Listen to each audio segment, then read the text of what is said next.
नमस्कार। Learn exam channel में आपका पुनः स्वागत है।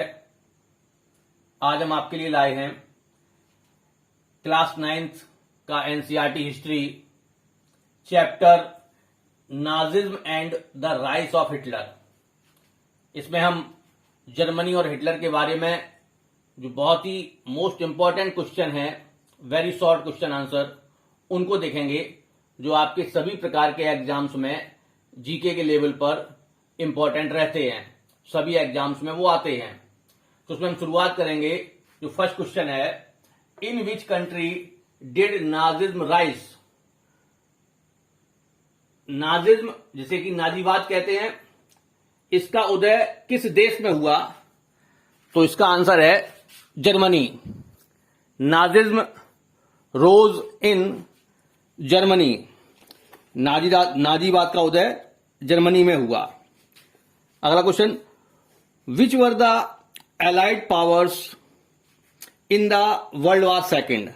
वर्ल्ड वार सेकंड में अलाइड पावर्स में कौन कौन से देश शामिल थे? तो इसका आंसर है United Kingdom, United State of Soviet Russia जिसे यूएसएसआर कहते हैं, France, USA.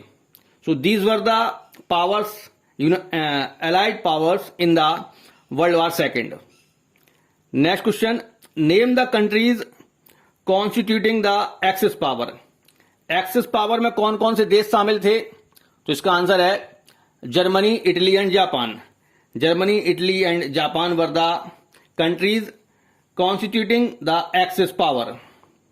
Next question, who were called November criminals. November criminals किन्हें कहा गया है नाजिज्म के दौरान जर्मनी में? इसमें कौन कौन शामिल हैं? तो देखिएगा, सोशलिस्ट यानी समाजवादी विचारों के लोग, Catholics, Democrats, the supporters of Weimar Republic were called November criminals. यानी समाजवादी, कैथोलिक, डेमोक्रेट्स यानी कि लोकतांत्रिक विचारों के लोग और वाइमर रिपब्लिक के सपोर्टर्स जो हैं, इन सबको नवंबर क्रिमिनल्स कहा गया है। Next question, what was the German parliament called. Germany की पार्लियामेंट को उस दौरान में क्या कहते थे? तो इसका आंसर है the German parliament was called Reichstag. Reichstag कहते थे जर्मन की पार्लियामेंट को नाजीवाद के दौरान। Next question, when and between whom was the treaty of Versailles signed. Versailles की संधि किन के बीच हुई और कब हुई है? तो देखिएगा, वर्साई की संधि जो है 28 जून 1919 को जर्मनी और ब्रिटेन के बीच में हुई है। तो आप आंसर लिखेंगे, the treaty of Versailles was signed on June 28, 1919 between Germany and Britain, France and USA. तो एक साइड जर्मनी है, दूसरी तरफ ब्रिटेन, फ्रांस और यूएसए है। Next question, in which country Hitler was born. Hitler का जन्म किस देश में हुआ था? तो Hitler was born in Austria. Next question, which party was named as Nazi party. Nazi party जो है शब्द है जिस पार्टी का, उसको पहले क्या कहते थे? तो उसका आंसर है National Socialist German Workers Party. आप लिख सकते हैं National Socialist German Workers Party was named as Nazi Party. तो Nationalist Social German Workers Party को बाद में नाजी पार्टी नाम दिया गया। Next question, what was Enabling act.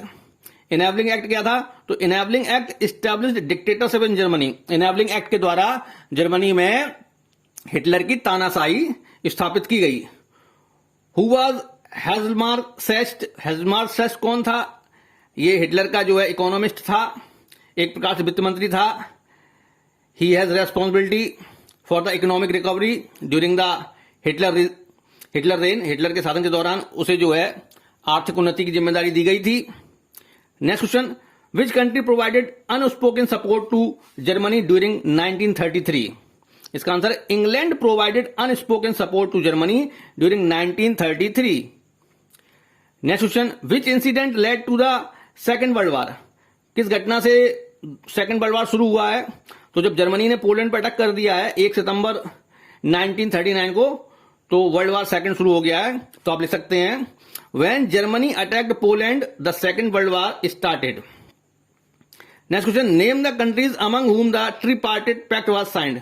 ट्रिपार्टिट pact या त्रिपक्षीय या त्रिदलीय गठबंधन किनके बीच, समझौता किनके बीच हुआ था? तो इसका आंसर है the tripartite pact was signed among Germany, Japan and Italy in 1940 1940 में जर्मनी, जापान और इटली के बीच जो है त्रिपक्षीय समझौता हुआ था। Next question, name the country which Hitler attacked in 1941। 1941 में हिटलर ने किस देश पे आक्रमण किया? तो उसका आंसर है Russia. Next question, which community Hitler hated the most. Hitler सबसे ज्यादा किस समाज से, किस समुदाय से घृणा करता था? तो इसका आंसर है ज्यू यानी कि यहूदी। यहूदियों से सबसे ज्यादा घृणा करता था हिटलर। अगला question, which word was used as a code for mass killing. Mass killing के लिए कौन सा शब्द इस्तेमाल होता था नाजी जर्मनी में? तो देखिएगा, final solution was used as a code for mass killing. तो शब्द है फाइनल सॉल्यूशन शब्द यूज किया जाता था। Next question, what was the theme of the movie the Eternal ज्यू। एटर्नल ज्यू जो मूवी है, पिक्चर फिल्म थी, उसका थीम क्या था? The theme of the movie the Eternal Jew was to create hatred for Jew. यहूदियों के प्रति घृणा को बढ़ावा देना इस मूवी का थीम था। Next question, who was assigned the responsibility of economic recovery by Hitler. तो इसका आंसर है हेजमार्क सेस। हेजमार्क सेस जो है हिटलर का फिनेंस मिनिस्टर था, एक प्रकार से इकोनॉमिक रिकवरी का काम उसे सौंपा था हिटलर ने। Next question, name the Nazi youth organization that was consisted of all German boys of 14 to 18 years. 14 से 18 साल के बच्चों को जो संगठन अपने दायरे में ले लेता था, उसका क्या नाम था? तो उसका नाम था Jungvolk was the organisation that consisted of all German boys of 14 to 18 years. Next question, what was Holocaust. Nazi Germany में होलोकॉस्ट क्या चीज थी, क्या शब्द था? तो देखिएगा, the Holocaust was a Nazi killing operation which was carried out to kill the Jew. Next question, who wrote the Third Reich of Dreams. Third Reich of Dreams जो है किताब किसने लिखी है? तो देखिएगा, Charlotte Beradt wrote the Third Reich of Dream. Next question, what was the name given to a gas chamber by Nazi. नाजियों के द्वारा गैस चैम्बर को क्या कहा जाता था? तो इसका आंसर देखिएगा, the name given to a gas chamber by Nazi was disinfection area. Disinfection area कहते थे इन गैस चैम्बर को।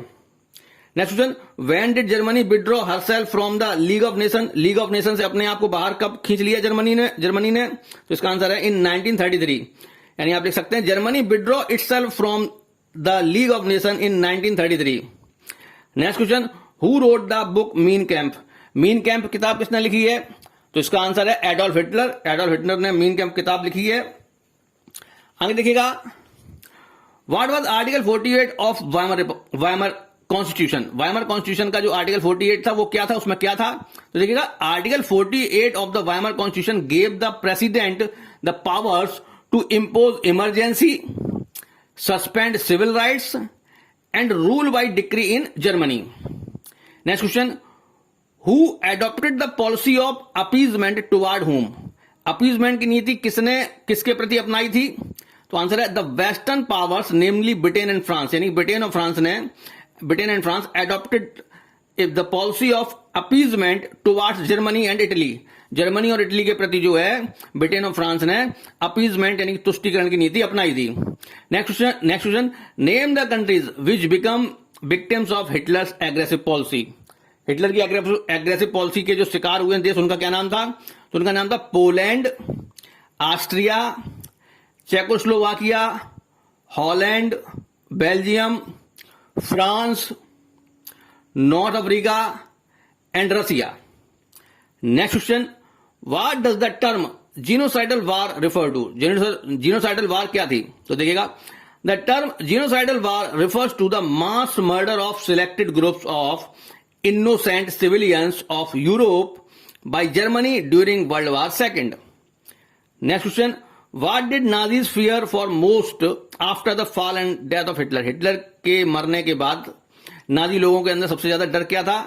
तो सबसे ज्यादा डर था कि अलाइज पावर उनसे बदला लेंगे, यानी कि Nazi feared revenge from the allies power after the fall and death of Hitler. Next question, name any two races other than Jews whose were considered undesirable or inferior in Nazi Germany। तो इसका answer है blacks and Gypsy.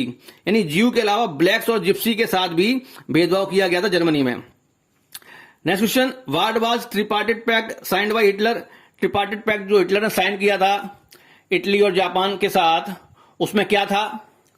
तो देखिएगा, to expand is territory Hitler signed a tripartite pact with Italy and Japan in September 1940. This pact strengthened Hitler's claim to international power. Puppets regimes supportive of Nazi Germany were installed in a large part of Europe. Next question, what was Free Corps? Free Corps क्या था? Free Corps was a war veterans organization in Germany. It was used by the Weimar Republic to crush the Spartakists in Germany. This created political instability in the government. Next question, what was Spartist League? Spartist League क्या थी? Spartist League was a group of revolutionaries in Germany. They set up the Soviet of workers and sailors in many cities. They demanded that the Soviet style of governments be set up in Germany. Spartists were opposed by socialists, Democrats and Catholic. The Weimar Republic crushed the Spartist League, who then founded the Communist Party of Germany. तो इन्हीं स्पार्टिस्ट league ने जो है आगे चलकर communist party of Germany की स्थापना की थी. Next question, why is Hitler attacked on Soviet Union in 1941 regarded as historic blunder? 1941 में जब यूएसएसआर पर हिटलर ने हमला कर दिया तो ये उसकी ऐतिहासिक भूल क्यों मानी गई?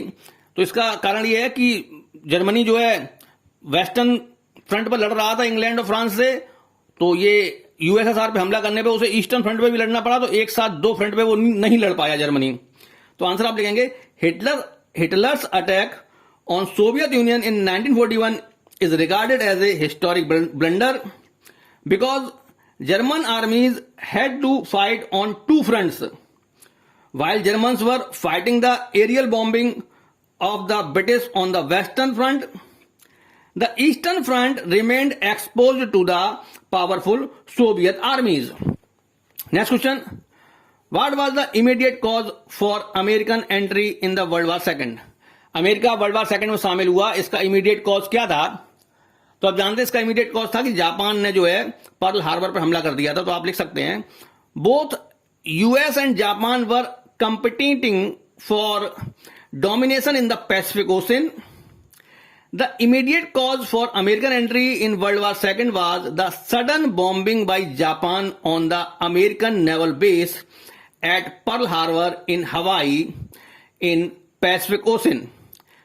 This was the immediate cause. Next question, write any 4 feature of Nazism. Nazism के 4 कोई विशेषताएं बताएं.